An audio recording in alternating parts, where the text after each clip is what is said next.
Previous day we started Paticcasamuppada, but we couldn't finish discussing all the components related to Paticcasamuppada, and we can continue the rest.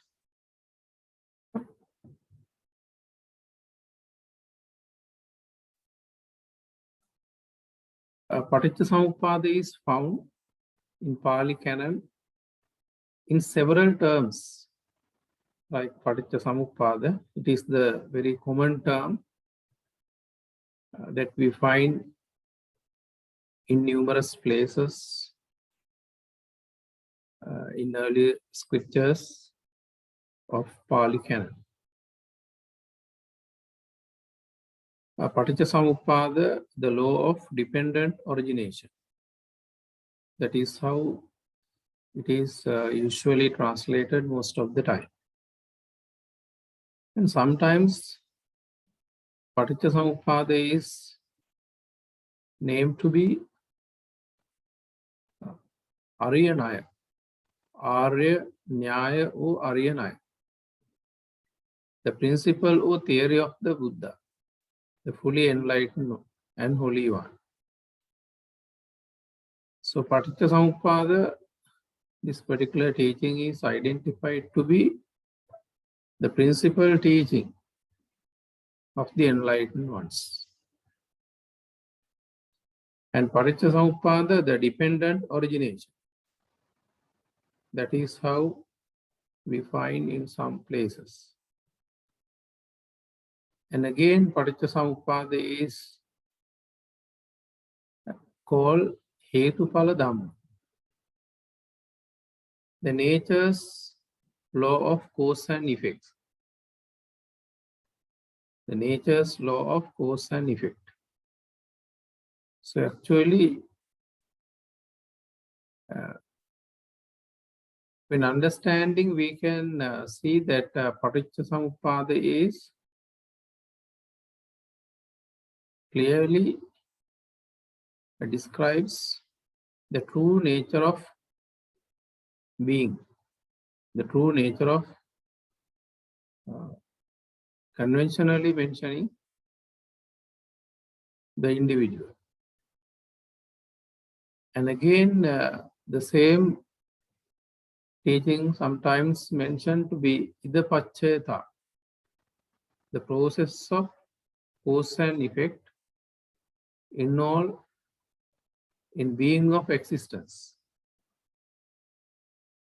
So these are the usual terms that can be found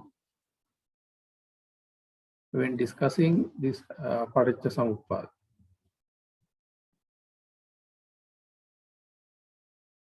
Yo Paticcasamuppadam passati, so dhammam passati. If one sees Paticcasamuppada, if one can very clearly comprehend, understand Paticcasamuppada, so dhammam passati, thereby he sees Dhamma. Yo dhammam passati, one who sees Dhamma, he sees Paticcasamuppada. So there we can understand Paticcasamuppada is a kind of very comprehensive teaching of being of all phenomena, including living, non-living. And again here Dhamma means the law of nature, that everyone has to undergo in the process of living or in life. He who sees the Paticcasamuppada sees the Dhamma. He who sees the Dhamma sees the Paticcasamuppada.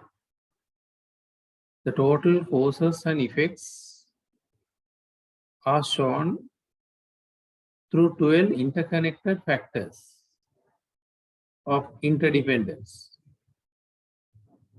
and indicated how existence goes on as a process. So here we, even though we discuss these 12 factors one by one, each and every factor is interdependent and interwoven.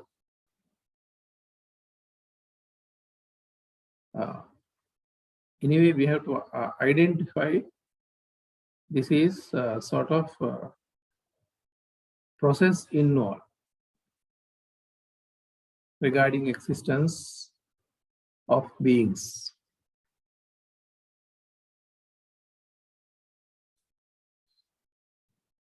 We can start where we stopped that day. I think we have to start Phassa Pacca Vedana.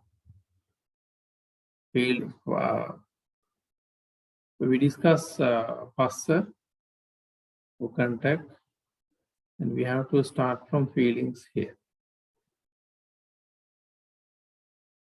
Vedana is usually translated to be feelings or sensations. Vedana, feeling or sensation. In general, Vedana is a mental factor which refers to agreeable, disagreeable or neutral sensations that occur or arise when our internal sense organs come into contact with external sense objects and the associated consciousness.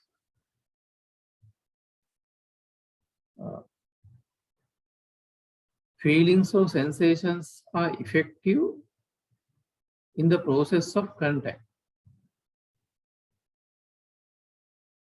where the external object is experienced. So, there we can understand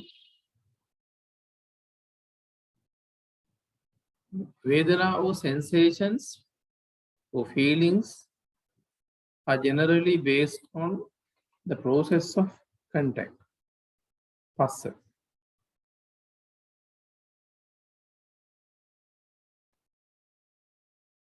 Vedana is the second of 5 groups of existence, or Kanda. Feelings which occur in the process of contact are basically in 3 tones. So, as we discussed earlier, I think you all are aware that Vedana can occur in 3 tones.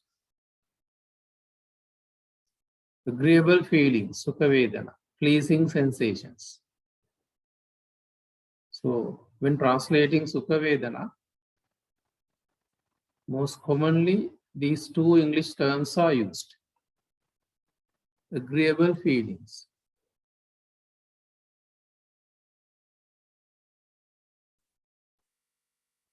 When Sukha Vedana is translated, that is most probably, you can see it is translated like agreeable feelings or pleasing sensations. These 2 terms are usually used. And Dukkha Vedana, disagreeable feelings. Or sometimes we can see it is translated like displeasing sensations. Third one is usually called neutral feelings.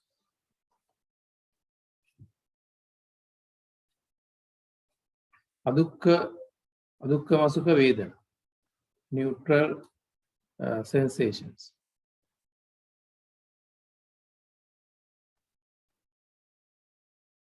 So those feelings are not permanently the same. Even though we generally name those, even though we find feelings in 3 tones, so all the time they do not have specific tone, permanent we cannot notice it to be sort of permanent phenomenon in the same exact figure. Sometimes the feelings which may be pleasant to someone may be unpleasant to another. It may be different or vary according to the nature of the feeler or the individual who undergoes the experience. Feelings may also vary according to the realms of existence of a particular being. If a child sees a deer, the child is very happy. Sometimes the child might think that he can play with that particular animal. And the child would be really happy when seeing a deer. But the same object can be seen by another kind of animal like tiger. Then the feeling the tiger may have may be quite different compared to the child has. A tiger might think that it would be a great meal for it to consume.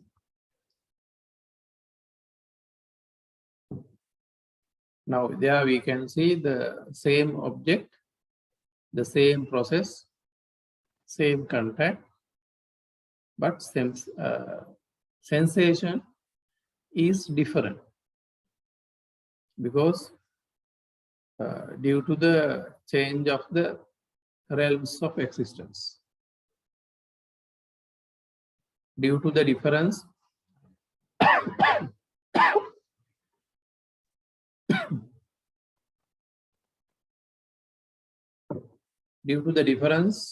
of the sphere of existence. And again, we can see another example when a man, maybe an avid reader, a man who is really avid or really interested in reading, when a person of that caliber sees a book, would be really interested in seeing that particular book. But if a child sees the same book, we cannot say the child would bear the same feelings that the man has when seeing that particular book.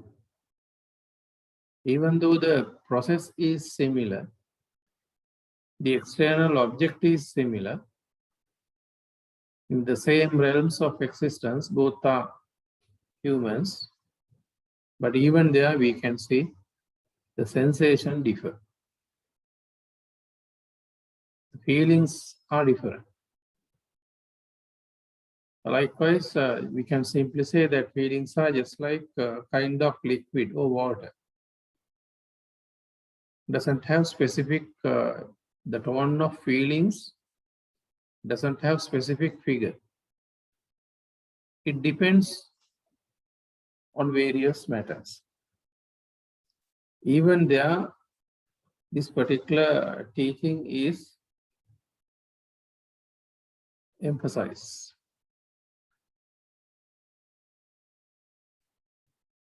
It may even vary in the same realm of existence due to varied reasons and contexts. Consuming the object is the nature of feeling. අරමුණ අනුභව කරන ස්වરૂපය තමයි අපි මේ වේදනාව තුළ දකින්නේ. Consuming the object is the nature of feeling. It also causes the individual to grasp or discard the feeling.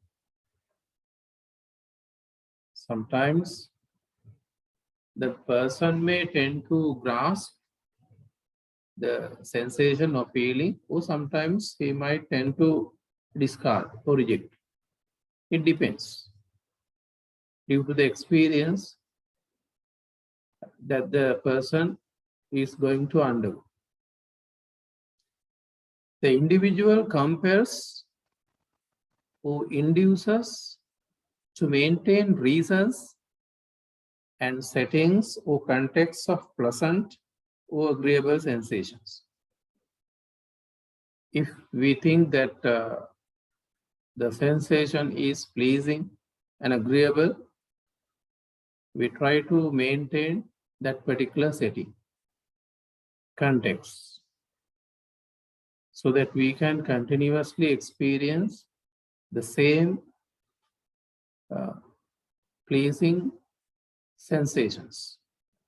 Anyway, it would be rather tedious performance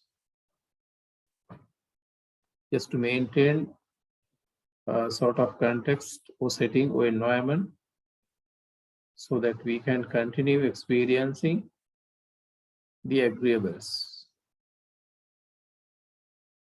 If the sensations are not pleasing or agreeable,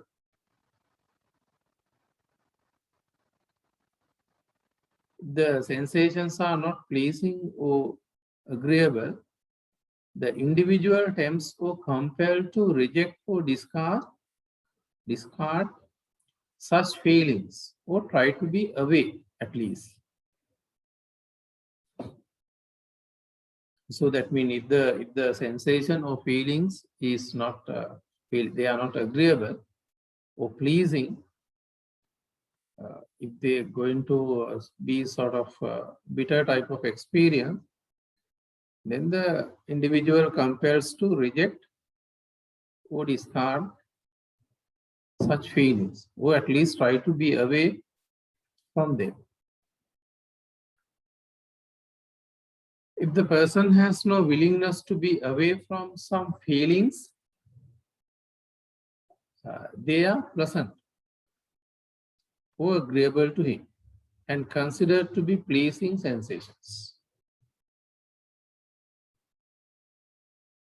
If a person tries to reject or be away from some feelings, they are unpleasant or disagreeable type of sensations or feelings to him. So we can categorize whether they are pleasing or displeasing based on the experience that the individual is going to experience.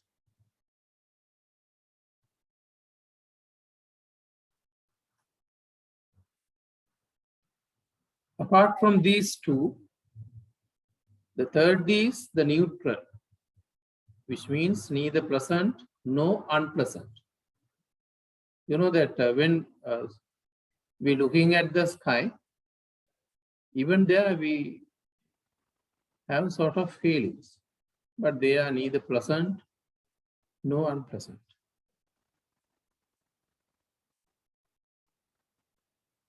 Neither happy nor sorrow. Just feelings. When we just keep on looking at the blank blue sky, we have no kind of disagreeable or agreeable feelings. Most of the time it can be neutral. But anyway, even though it is neutral, as we are usually involved in delusion or ignorance, it is not the upper level of upekka. Neutral feelings or sensations are not either pleasant or unpleasant. If there are no any satisfactoriness or pleasing nature in sensations, the individual may not be attached to existence. So basically attachment, now we have very firm attachment, very tight attachment to worldly type of phenomena. Due to these, especially due to these, there are different varied reasons, but mainly due to these pleasing sensations.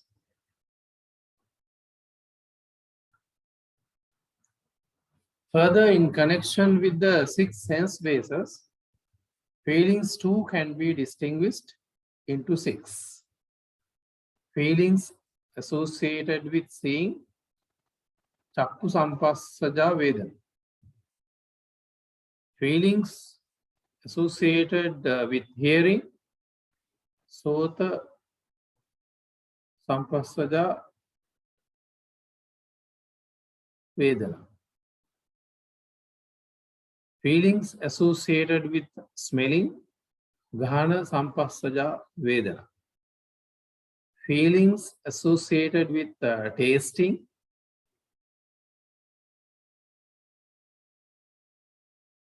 of different flavors, it is identified to be jivha sampassaja vedana.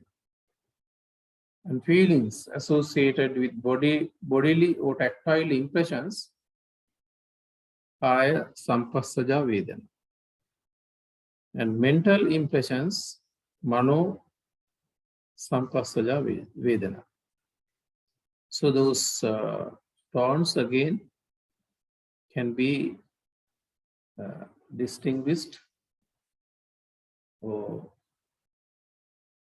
can be separated into again 6 areas due to the difference of sense bases.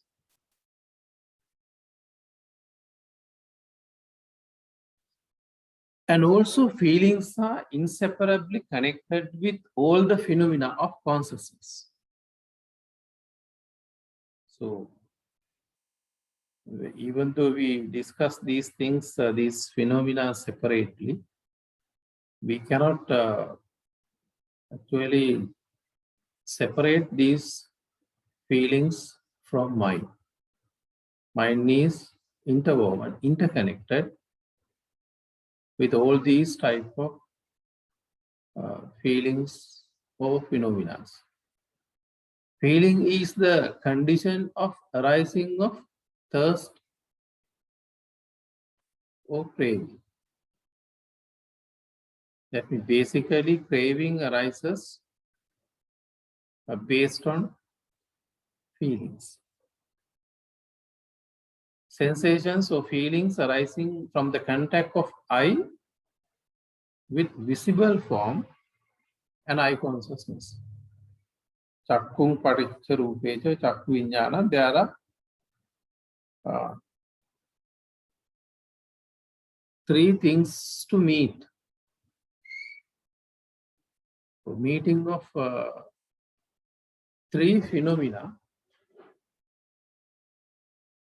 identified to be, that means just to generate feelings, meeting of 3 elements need be occurred.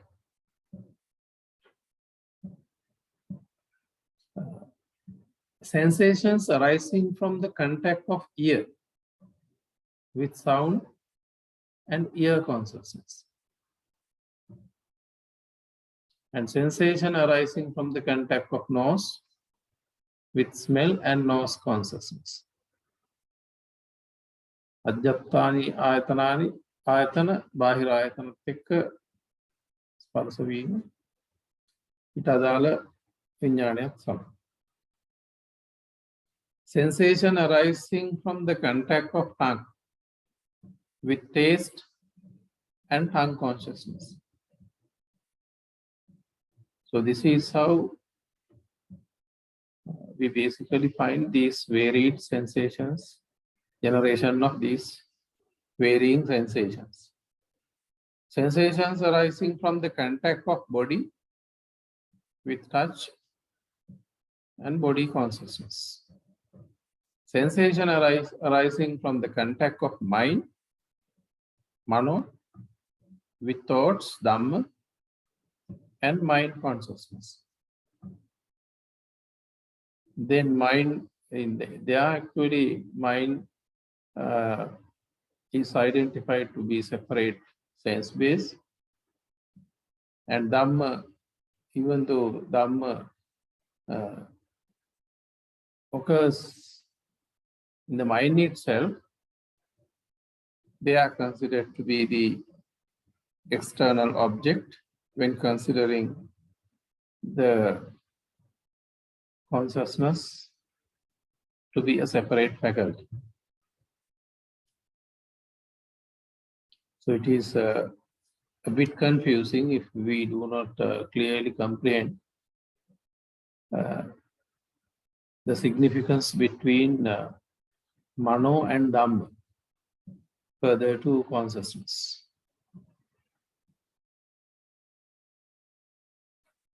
Vedana is fundamental factor in the following teaching. So in these three teachings, Vedana is a basic and fundamental factor. One is Panchakkhandha. The teaching of Panchakkhandha, there are 5 aggregates are pointed out. Out of 5, one is Vedana. So it is Panchaskandha where we can see this particular element, Vedana. And again, Paticcasamuppada. Even there we can see Vedana or feelings involved. 12 conditions of dependent origination, Paticcasamuppada. There are one component is Vedana. And then comes Satara Satipatthana, Chattaru Satipatthana. The 4 foundations of mindfulness. Kaya, Vedana, Chitta, Dhamma. So, living process is identified to be Kaya, Vedana, Chitta, Dhamma. In those 4 frames of mindfulness, we can understand how the life process goes on. If we are vigilant or alert, according to that particular teaching, we can clearly understand being mindful, how the process of life goes on based on those 4 foundations. Kaya, Vedana, Chitta, Dhamma. Kaya is the activities, bodily activities. Whole activities are identified to be Kaya. Those activities generate sensations, and they are identified to be Vedana. Those sensations develop mental formations, mental fabrications. Those feelings develop consciousnesses based on those feelings and sensations. Then the Dhamma, content of mind.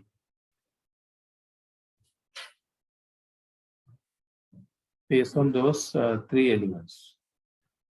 Kaya, Vedana, Chitta, based on those 3, what mind bears is considered to be Dhamma. Vedana Pacchaya Tanha. Dependent on sensation, craving or thirst arises. The Pali term tanha is generally translated as craving or thirst. Those 2 English wordings are used when translating the Pali term tanha. In Sanskrit, it must be trusna. So, a bit similar to thirst. Trusna, thirst. කෑදරකම්. ගිල ගන්න තියෙන කැමැත්ත.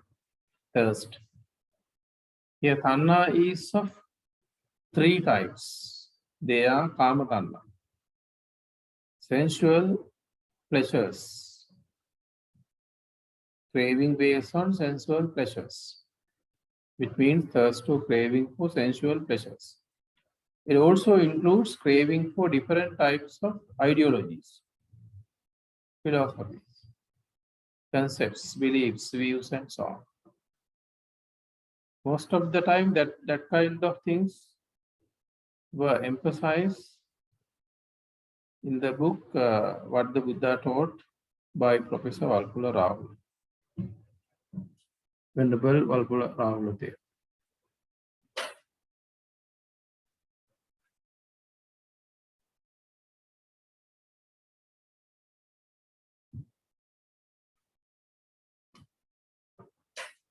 Then Bhavatanha. Here, Kama Tanha means that mean actually this is we can easily understand the old type of desires, pleasures, cravings, likings that we experience, that we have, can be taken under this. And Bhavatanha, craving for being. So this is actually not visible like Kama Tanha. It means thirst or craving for existence in order to enjoy sensual pleasure. So very deep craving is inculcated, carved in our existence or in our mind. So sometimes when we are sleepy, if we hear a rather dangerous loud noise, we suddenly get excited.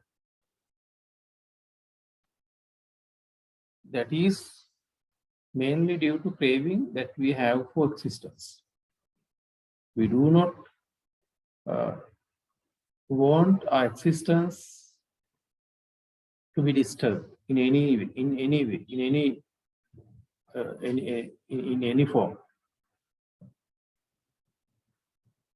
So we have very deep desire, craving, thirst to be or for being or for existence.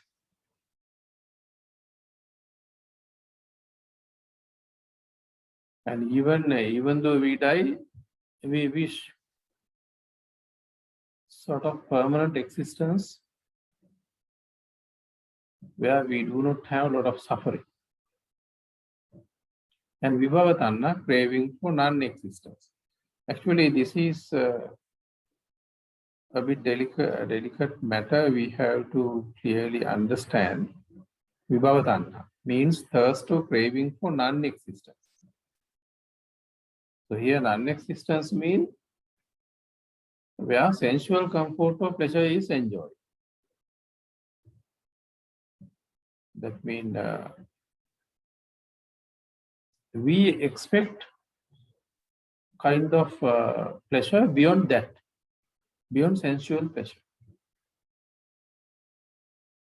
If somebody expects a sort of permanent, very subtle, maybe most of the time immaterial, a type of undisturbed existence, even after death, that is considered to be Bhavatanha. There, the person is not craving for divya, manusya kind of lives. Thirst for being in immaterial realm or sphere. Whole lifetime is spent happily because so certain yogis, they think that that kind of arupa tala, or immaterial spheres are permanent.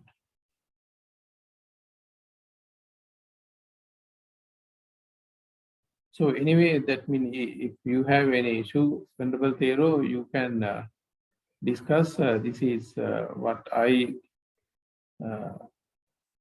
understand when going through original scriptures which are available to us. But if you have different notions or thoughts regarding this, I think we can discuss. Here the yogi or the practitioner being frustrated or not satisfied by sensual pleasure and wishes to have long-term pleasures of immaterial sphere. Arupavachara Brahmalo. He is not further interested in rough sense-based comfort, which are tedious to maintain, even for a certain limited period of time. So you know that it is now we would like to lead a life in a happy and comfortable way, but it is very difficult to maintain sort of atmosphere, particular context, so that we can maintain that kind of, so that we can have that kind of happiness. However we develop, there are certain settings developed for us to experience disappointment, frustration and all. So it is rather tedious and again impossible to maintain sort of permanent pleasurable setting being in these type of sensual pleasure-based realms of existence. All these three types of tanha generally represent the attachment of self or ego or soul. So when deeply analyzing, we can understand that in each and every, whatever the way that we analyze this craving or thirst, the idea of self or ego or soul is anyway, in a way it is attached there. Craving in supportive of clinging causes re-becoming in existence. Craving in supportive of clinging. That means craving is supported by clinging, upada, tanna upada. These two phenomena together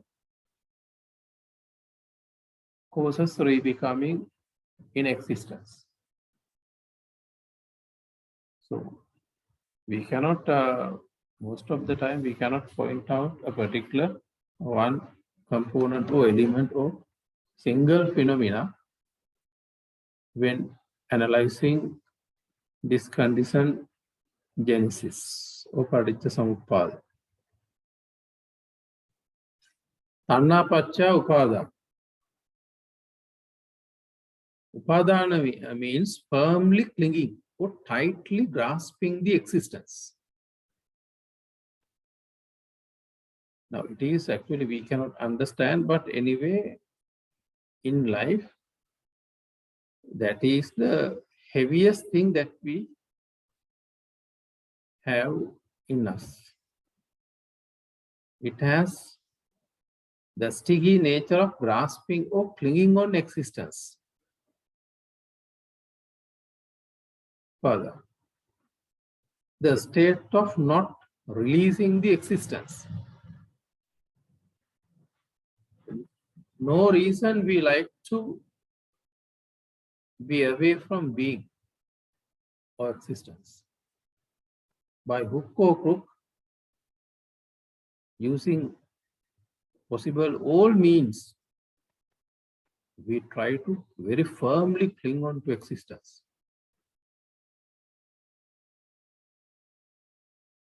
people might say that I'm not afraid to death or whatever. Even that statement is based on this clinging. That is very subtle and tricky. That is how it comes out. To have a strong emotional attachment or dependence in the existence. We cannot actually talk about that emotional attachment that we have tight.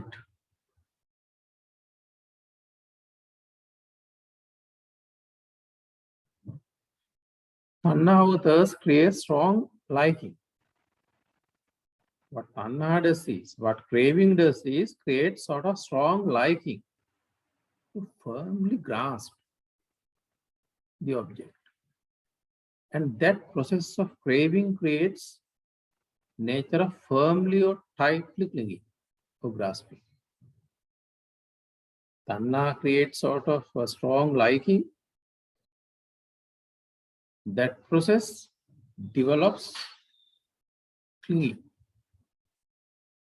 Then tanha paccaya upadana.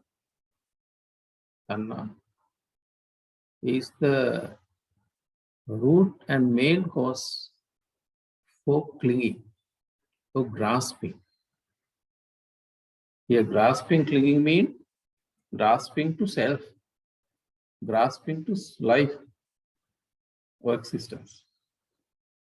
Chetana or karma or mental activities can only make consciousness. We can make different minds according to contacts and other causes. But upadana is a dangerous factor, which is very strong and subtle. Upadana or clinging or grasping directs the self or the individual who drops the last thought, chutichitta, or death consciousness. Most of the time we translate chutichitta just like death consciousness. To be born in a new birth or to re-become in existence for the purpose of arising consciousnesses in the new birth of another manifestation, a new form of life. So, upada, clinging, or we can say grasping, clutching, directs or guides the self.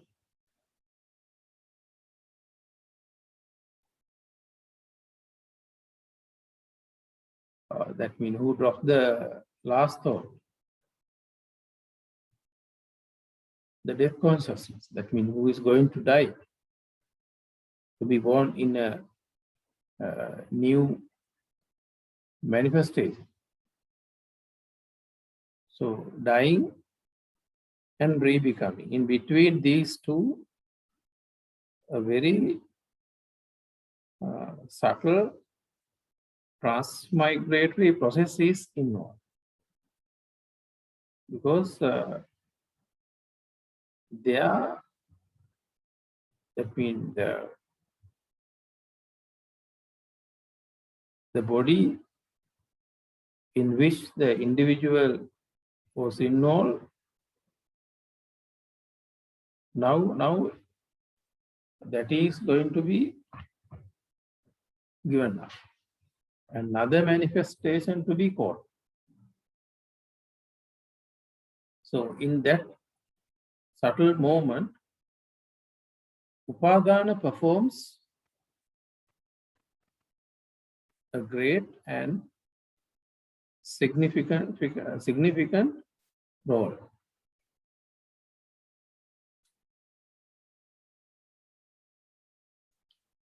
This clinging of upadana is born as a result of thirst and function functions to be a heavy cable or shackle to tightly bind the self in the existence of free becoming. The new old life and the new life, in between, a particular bridging is steadily done by upadana, supported with volitions, karma bija. This clinging of upadana is born as a result of thirst, tanha, and functions to be a heavy cable or shackle to tightly bind the self, the individual, in the existence of free becoming. And upadana is also a force or a nature, just like seeds of volitions. Right? Upadana is also a force, a sort of power. It has very great power in connecting the individual to the new manifestation in the process of free becoming. So upadana is also a force of that type. Nature or a nature, just like seeds of volitions, which has strength. And again, then comes seeds of volitions, karma bija, which has strength. We have a lot of strength and potentialities to support upadana, to direct self from life after life. The selection process, suitable manifestation is given by that seeds of volitions. කර්මයේ උපාදානය භවයේ කඩිනකොට අනිත් තැන අල්ලගන්න ලොකු කාර්යභාරයක් කරනවා අල්ලගන්න. නමුත් ඒ අල්ලගන්න තැන සුදුසු තැන ගලපලා දෙන්නේ කර්මය, පූර්ව කර්ම බීජ. තේජෝ ධාතුවක් හැටියට තෙන්ට සම්බන්ධ වෙනවා.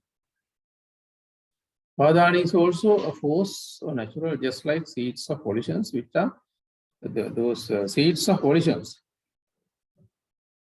Karma bija කියන්නේ භවයක් ලබා දෙන මට්ටමේ කර්ම බීජ, which has strength and potentiality.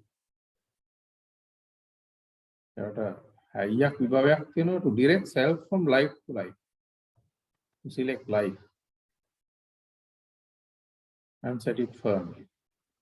Some believe that in the state of antarabhava, the stream of consciousness has the power to keep on holding till the self gets linked in the new manifestation.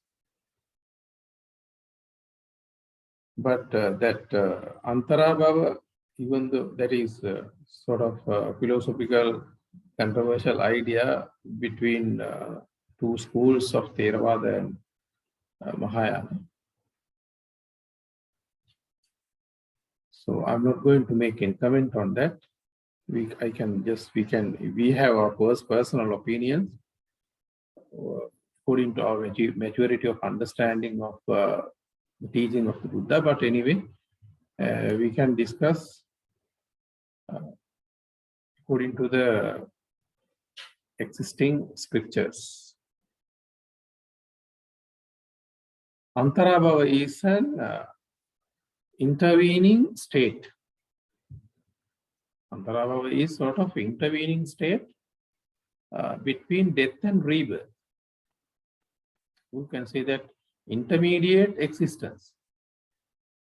Intermediate existence, Antarabhava.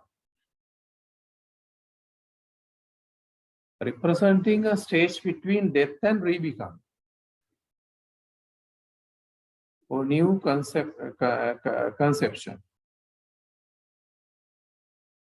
in a new manifestation.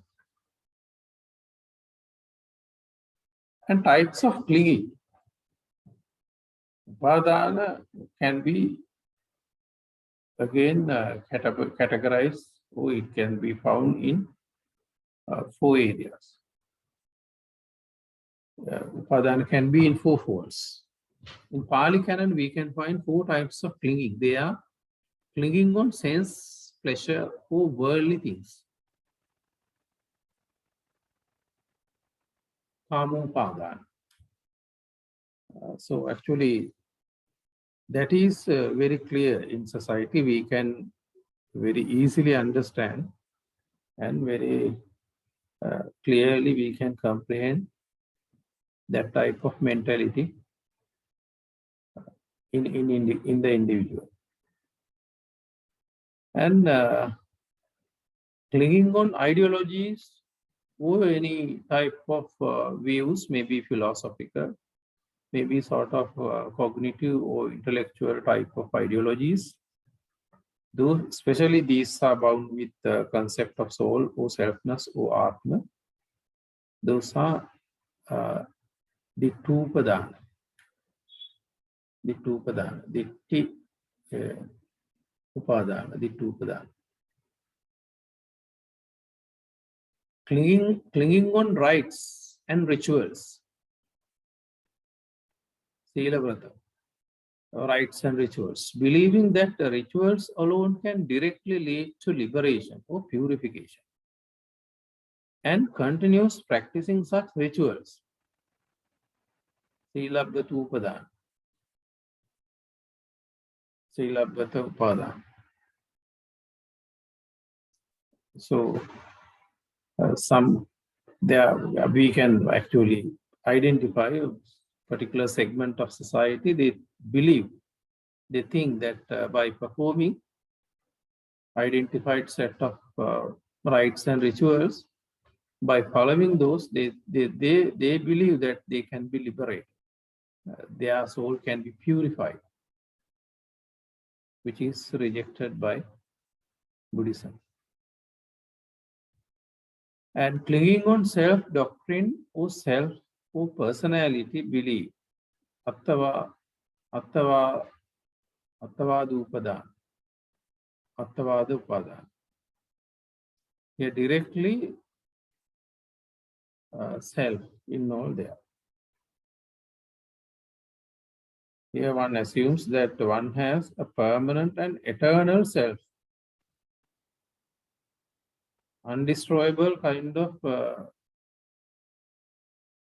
form of maybe energy, in all in self, or in all in the entity taken to be life, Sakkaya Ditthi. This is actually can be considered to be Sakkaya Ditthi.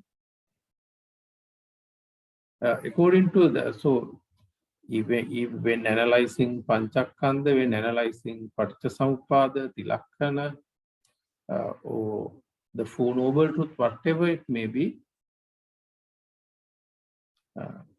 we can clearly understand there is no even a little room for us to think that there is sort of permanent self involved in the teaching of the Buddha.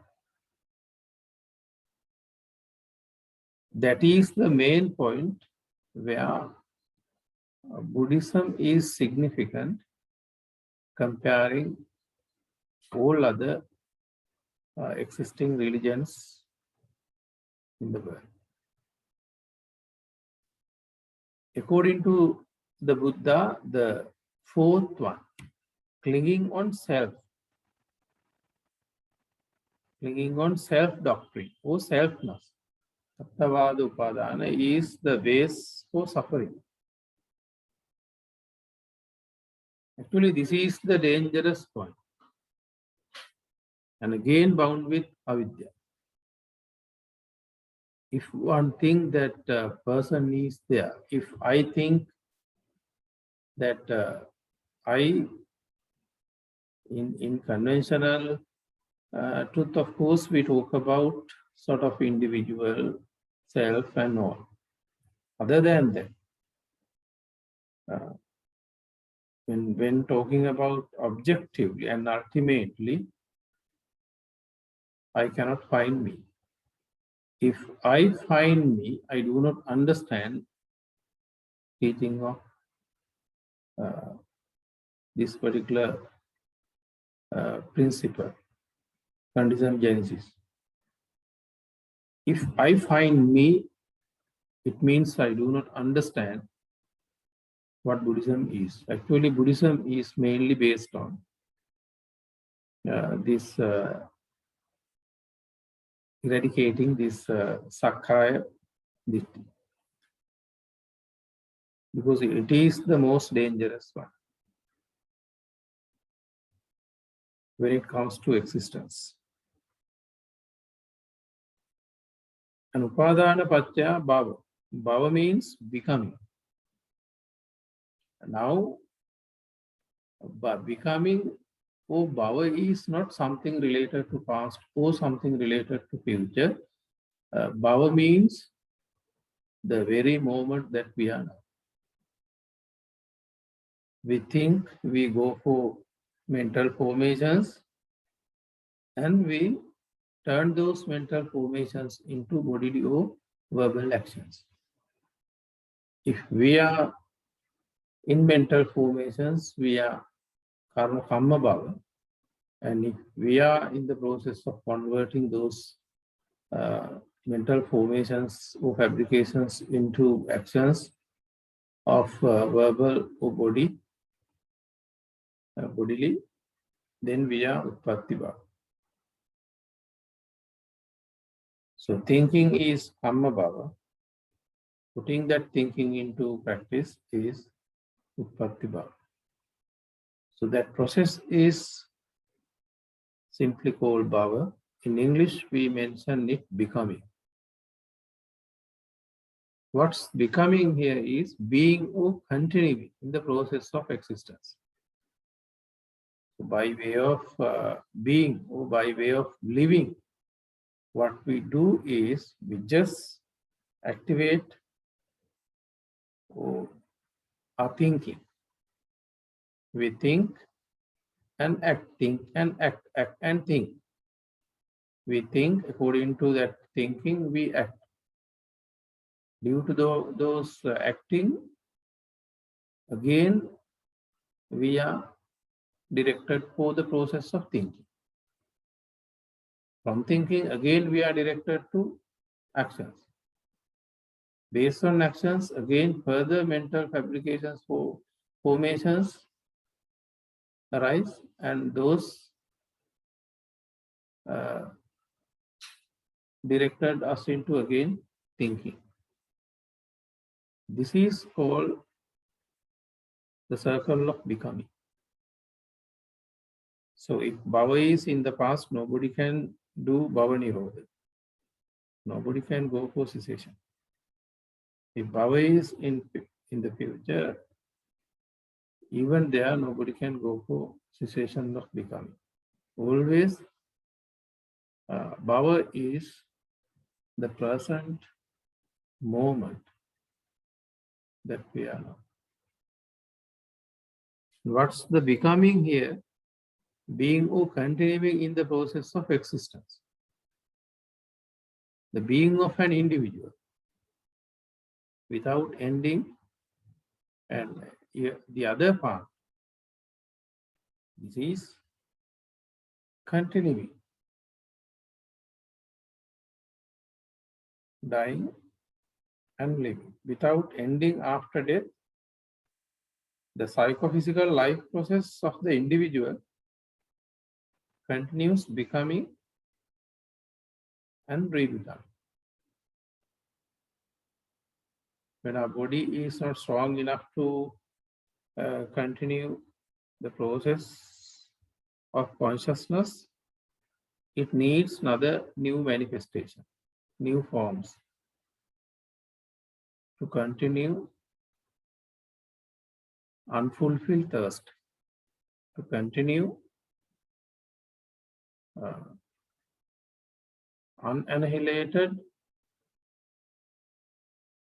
clinging and craving. In order that we can fulfill those undiminished clinging and thirst, we are given a new form of life, a new sort of a manifestation to continue. What upadana or clinging does is to link the individual in this process of becoming and rebecoming. So it is upadana, mainly upadana, which develop based on thirst.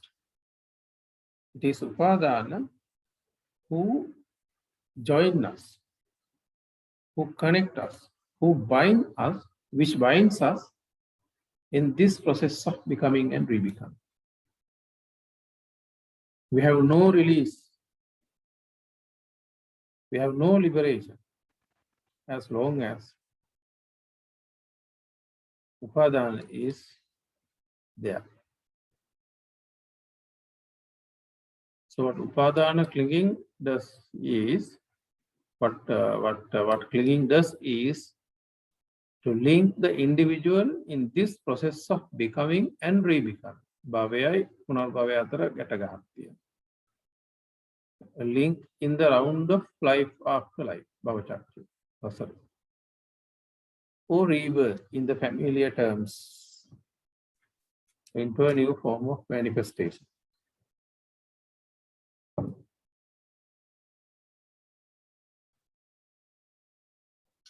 This clinging along with the stream of consciousness and seeds of volitions play a pivotal collective role.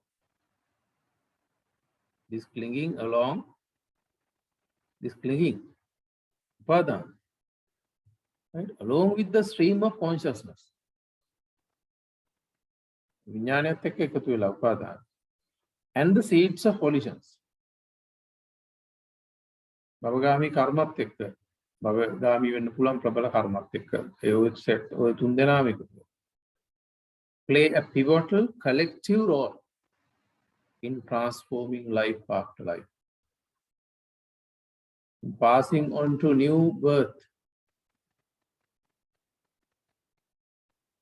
when we end the life here in a suitable realm of existence according to the effect of above mentioned all phenomena. කුමේතික එකතු වෙලා ඊළඟ භවතලයට set කරනවා. භවපච්චය ජාති. When existence or rebecoming or becoming surfaces, when it is there,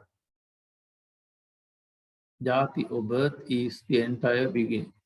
Birth is the entire beginning with conception and embryonic process till labor or delivery or the ending of pregnancy. ජාති කියන එක පිළිසිඳ ගැනීම ඉඳලා කලල අවස්ථාවේ ඉඳ ඒ ඔක්කොම කතන්දර ටික වෙලා එළියට එනවා. ජාති or birth is the entire beginning with the conception. පිළිසිඳ ගැනීම. And it means embryonic process. ඒ කලල ක්‍රියාවලිය. Till labor or delivery. ප්‍රසූත වෙනකන්. The ending of pregnancy. That part is identified to be jati here. Let me wait now. This is basically we discuss according to life of man, individual. The clinging of upadana holds on. The clinging of upadana holds on the stream of consciousness in becoming till those old energies pass on to rebecoming in a new born or jati.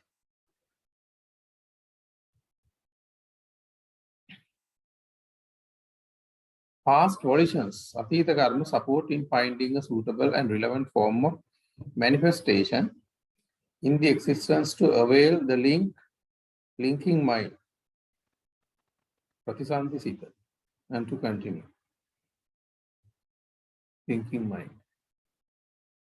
Jati paccha jaramaram. එතෙන්ට ආවට පස්සේ ඉතින් ඊටු ටික දිරලා වයසට ගිහිල්ලා කතන්දර ටික අපි ඇහැට දකින්න ටිකේ. After rebecoming, or regenerating in a new form of life, the self or the individual start performing and accumulating mental activities or formations based on ignorance and delusion.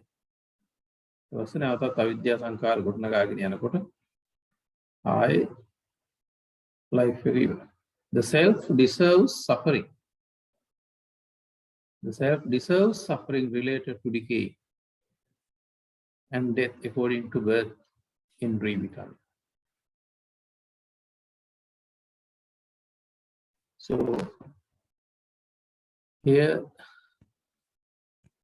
ends the conditioned genesis.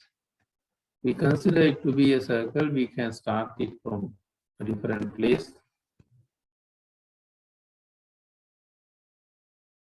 So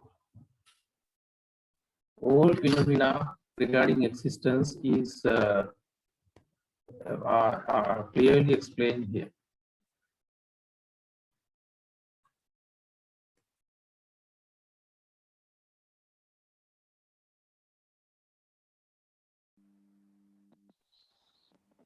So now here we are going to talk about should and ought to.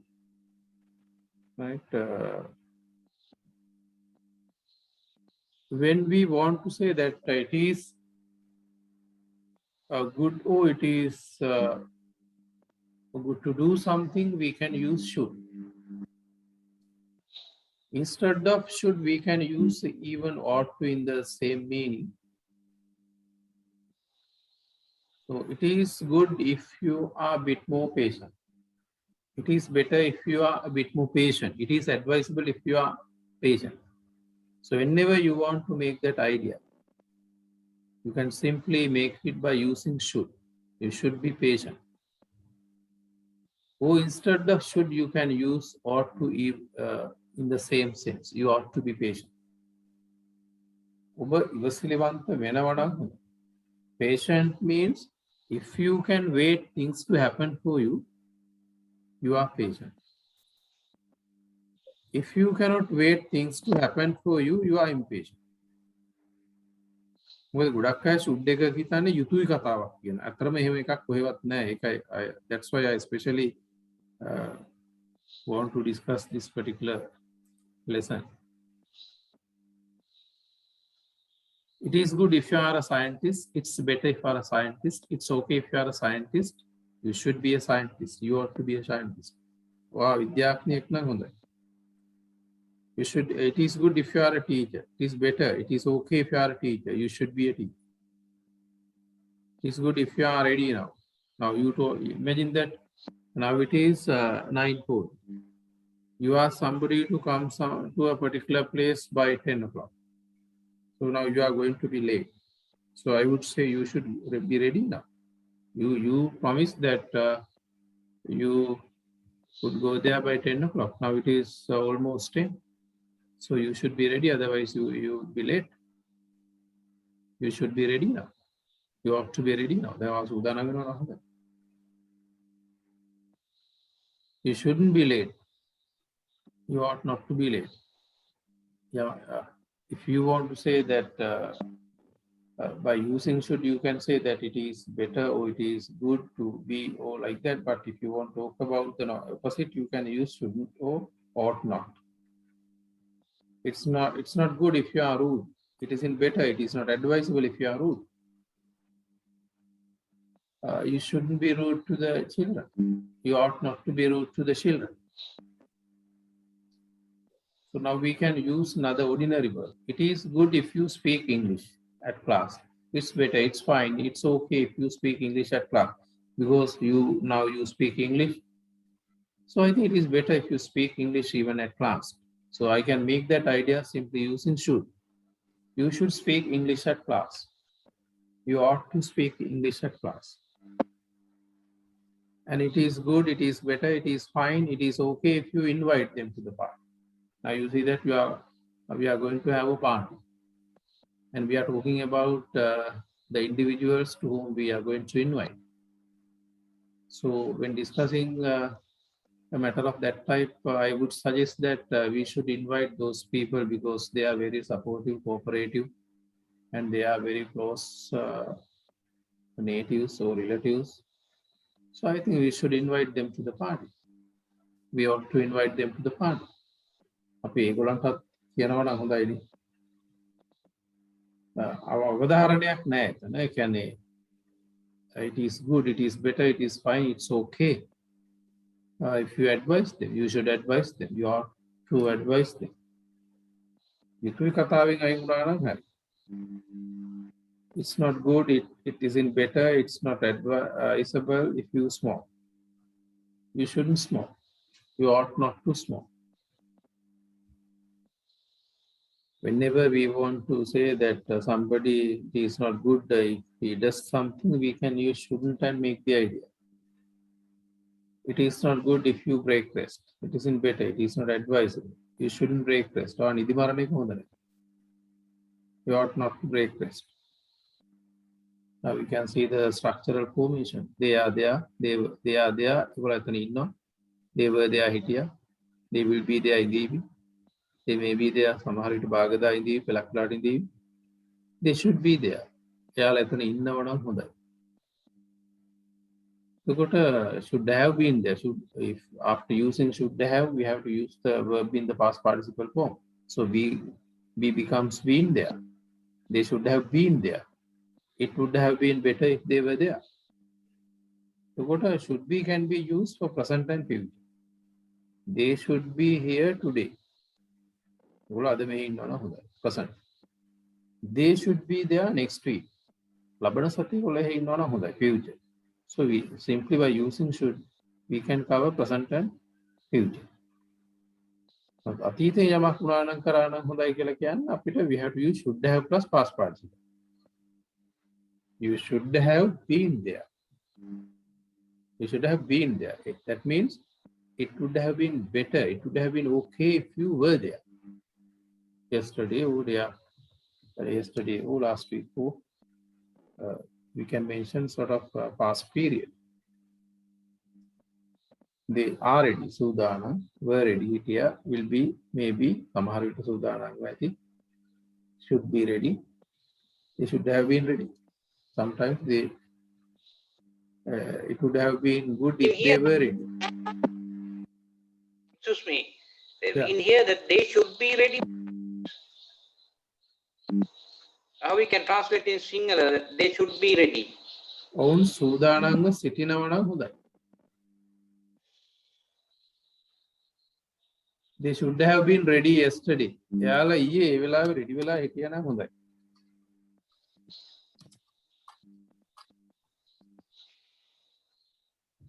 They should have been ready yesterday at that time. ඒගොල්ලෝ ඒ වෙලාවේ ready වෙලා හිටියා නම් හොඳයි.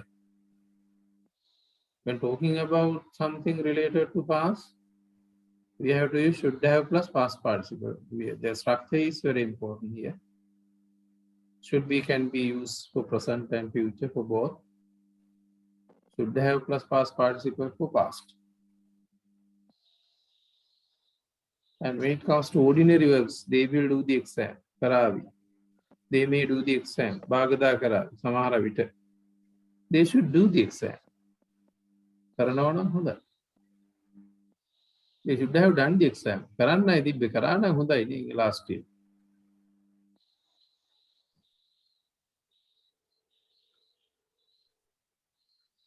He is studying in the room. Kamare padam karagari. He is studying in the room.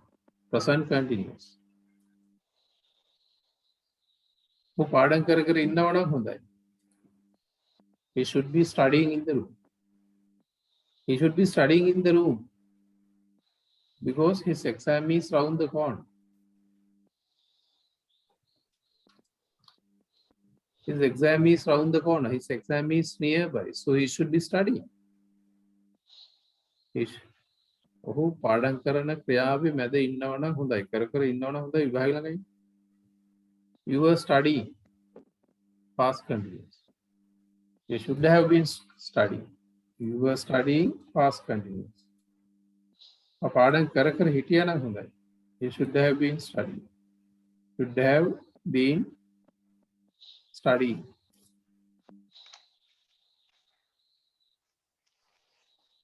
They are working. Present continuous. By using present continuous, I think you can remember I told you that we say that somebody is in the middle of an action. They should be working means it is better, it is good if they can be in the middle of that particular action or activity. They should be working. They were working. They should have been working.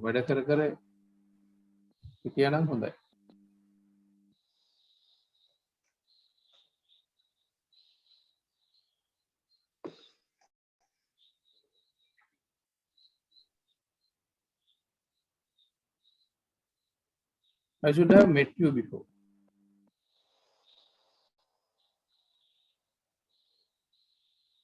And most of the time we use I think plus should. When using I think plus should, we can't have any changes in the should part. Right? Every change happens within the phase of I think, not in the future part. If all the changes happen within the phase of I, that means making negatives, going for interrogatives.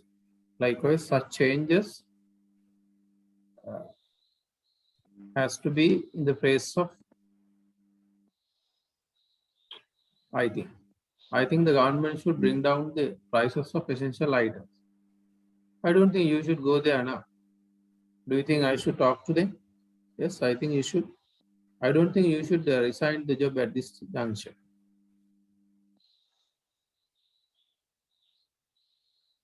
I think you shouldn't go. Likewise, we can't make negative or question the should part when using along with I think.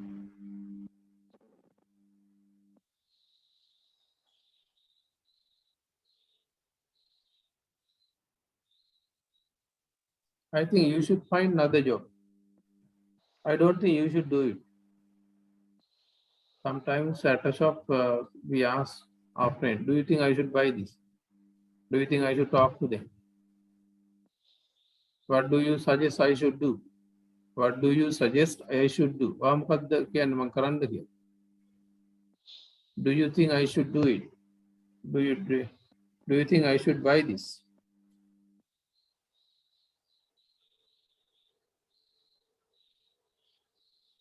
What do you suggest I should do? What do you suggest I should do?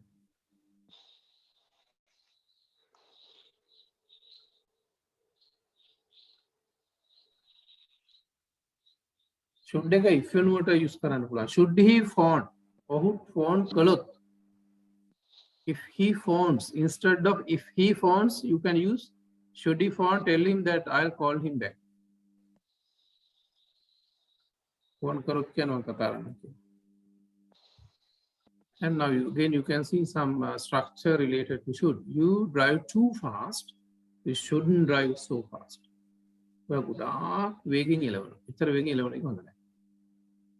Just to say that somebody does something too much, used to, and we advise not to do it so much. You eat too much fatty food, you shouldn't eat so much. You work too hard, you shouldn't work so hard. You watch TV too much, you shouldn't watch TV so much. Too much, here with should it become so much. So that is what we need to understand here. Now we can compare should with must. Right now, imagine that now we are talking about two individuals, Nimal and Saman. Right now, for the O level, you know that we have 9 subjects. Nimal got 9 simple passes for all the subjects. Right? Nimal got 9 simple passes for all the subjects. And Saman, 6 simple passes and 3 credits. Now we say Nimal must do the exam again, because Nimal has passed the exam. He has got 9 simple passes. He didn't fail any subject. He has passed all the subjects because he has got 9 simple passes. But having those kind of results in our schools right now, we are not allowed to do A level. So if Nimal is interested in doing the A level, he must do the exam again.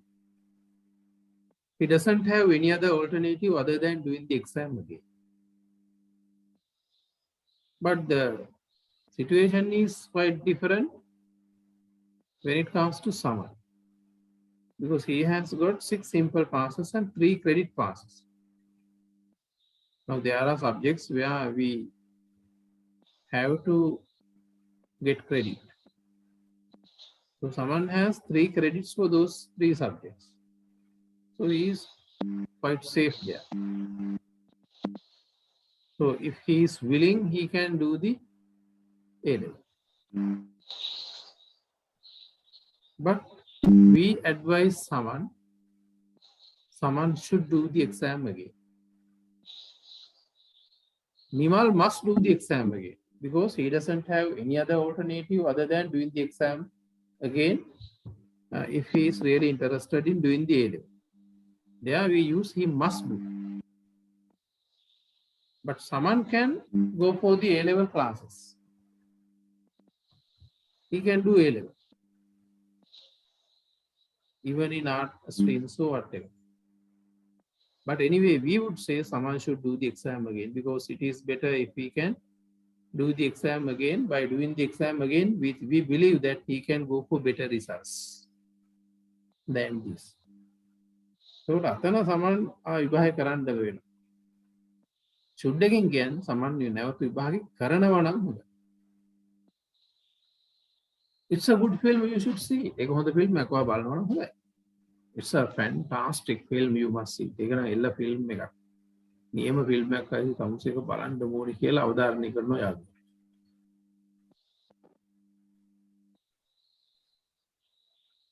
දැන් must එකේ YouTube කියන අදහසක් එනවා. should එකේ එහෙම ඒ කියන්නේ most of the time we use should just to make sort of idea in form of a suggestion.